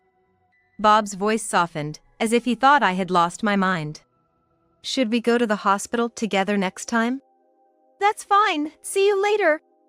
I abruptly ended the call with my son to gather my thoughts and took a deep breath. But, indeed, there was a boy handcuffed right in front of me. If Nick is somewhere else, then who is this child in front of me? I looked closely at the child's face again. On closer inspection, he resembled Nick but seemed slightly older than my 4-year-old grandson. What's your name? How old are you? The boy with vacant eyes remained silent, simply spreading his palm out, perhaps indicating he was 5 years old. One of his hands was handcuffed, and the other end was attached to the kitchen sink pipe. He couldn't go anywhere. Nearby, there were empty bread bags and a container resembling a dog's water bowl, creating a bizarre scene. This is terrible. The child seemed to be wearing a diaper, and there was a foul smell around. I took photos and videos of the scene, then immediately started to unlock the handcuffs. Hold on, I'll get these off you. The child, initially frightened, seemed to realize I meant no harm and quietly watched me. He was obedient and watched what I was doing. The handcuffs appeared to be fake, difficult for a child but manageable for an adult to unlock.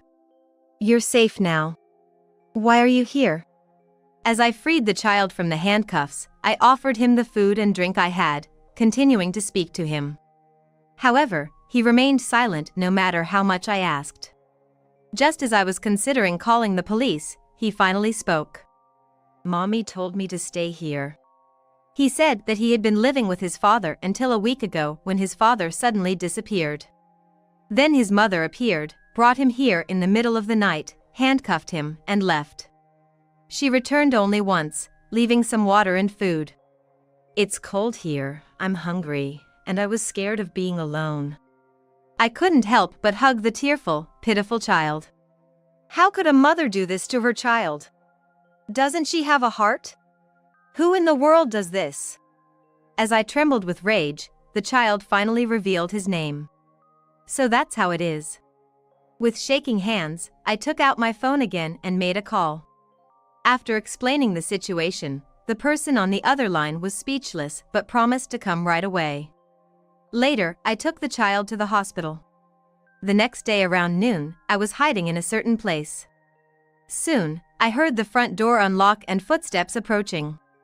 I brought food. A woman holding a supermarket plastic bag entered the living room of the house where I was waiting in a closet. I was quietly observing the situation from inside the closet, holding my breath. But the living room was empty except for the handcuffs. Seeing this, Jennifer's face turned pale. Hey, Ryan! Where are you? Answer me! Yes, the boy's name was Ryan. The same friend my grandson had mentioned visiting before. And his mother was Jennifer, my daughter-in-law. Ryan had told me everything. That's why I was waiting in my son's old house, expecting Jennifer to bring food today. Jennifer seemed to be frantically searching the house, opening doors loudly. Ryan isn't here anymore. Emily, what are you doing here? Jennifer, startled to see me revealing myself in the living room, looked as if she was about to collapse. I found the boy. He's been taken to a proper place for protection. Realizing her actions were discovered, Jennifer clicked her tongue and appeared to be deep in thought. Why did you do this? Tell me the truth. Speaking gently to avoid upsetting her further, she suddenly started crying. Actually, before I met Bob, I was in a relationship with a man named Matt and had Ryan out of wedlock. Jennifer spoke, looking down, seemingly in pain. But Matt was abusive, and we split up. That must have been hard. What happened next? In the end, Ryan was taken in by Matt. I didn't want to let him go, but I had no income, and Matt forcefully took him away. She struggled to speak, evidently pained by the memory, but continued. Even after marrying Bob, I would often visit Matt's apartment because I was worried about Ryan. The day she said Nick was playing with his friend, she was actually heading to Matt's apartment. She arranged for Nick and his friend to meet regularly, giving them a chance to play together as brothers. It's sad for both being only children, so I thought it was better this way. Yet, a week ago, after Matt contacted Jennifer, he disappeared. His apartment was vacated, leaving Ryan with nowhere to live. She brought Ryan to this house, which still had a contract until the end of the month. I swear, I've had no relationship with Matt since marrying Bob. But Ryan is still a precious child to me. As I listened without responding, she looked up at me with tears in her eyes. But I couldn't jeopardize my family with Bob. You're a mother, you must understand. Jennifer collapsed on the floor, crying. She appeared to be a very caring and devoted mother at that moment. You said Ryan is a precious child to you, right? Yes, of course. I coldly responded as I looked at her. Then why would you handcuff him, make him wear a diaper, and refer to his food as feed? That's... Her facade of a tragic heroine froze. I thought you were dedicated to education, but is this how you treat a child? There's nothing I can say. Jennifer's eyes darted around, sweat forming on her forehead. And what about this? I took out my phone, played a video, and showed it to her. It showed Nick and his friend playing in front of Matt's place. And Jennifer's voice could be heard from inside. You were taking Nick to Matt's, driving boys out, and having an affair, weren't you? Well, this is... I had found Ryan's apartment the night before and talked to the neighbors. One of them, concerned, had recorded the video. Can you still say you care for the children? You were having an affair with Matt, right? Jennifer's face turned red with anger. Bob knows we're a happy family, right? Please don't destroy it. Don't tell him. As she desperately pleaded, I brushed her off. Why should I keep quiet? Because Bob is. She stopped as the balcony door opened, and there stood Bob. Because I'm a lawyer? Bob. Jennifer looked utterly shocked. Yes, my son Bob's profession is a lawyer. Jennifer, who had been calmly speaking, suddenly showed her true colors and glared at me. Why is Bob here? Did you snitch? Bob stopped Jennifer as she attempted to lunge at me, her face red with anger. I heard everything. You've been betraying me all this time, haven't you? It's not what it looks like. Listen to me. She clung to Bob. Matt is a good-for-nothing. I was deceived by him. In her panic, Jennifer blurted out something outrageous. The only thing good about him was our physical compatibility. And you, with your high-income lawyer job, you're the husband I deserve. Bob looked at her with utter disgust. Betrayal is one thing, but handcuffing a child is inhumane. I can't forgive you. No, I refuse this. She started screaming and acting out like a child, to Bob's dismay. Jennifer, we're getting a divorce. I'm taking care of Nick. And the police are on their way, so calm down. It's all your fault. If you hadn't found him. In desperation, Jennifer pulled out a knife from her bag and charged at me. Then, brandishing it, she ran towards me. Mom, watch out! In that instant, I dodged Jennifer. She lunged at me, cursing, but I swiftly dodged her. Don't run, you old hag. When she attacked again, I knocked the knife from her hand. Forgot I'm a master of combat sports and run a self-defense class? I pinned her to the floor as she groaned. And police sirens approached. Let me go. I'm appalled you show no remorse. Pay for your crimes. Ignoring her screams, I kept her pinned down. The police arrived, and she was taken away, screaming. Bob and I watched silently. Later, I submitted the evidence to the police. Jennifer had brought other tools to harm Ryan. I was wondering what he was going to do after the handcuffs, but I was horrified when I learned from the police that she had even thought about that. She was arrested, and Matt was interrogated. The divorce was finalized. He's suing Jennifer to ensure child support. Jennifer, having lost everything, will struggle to live a normal life outside.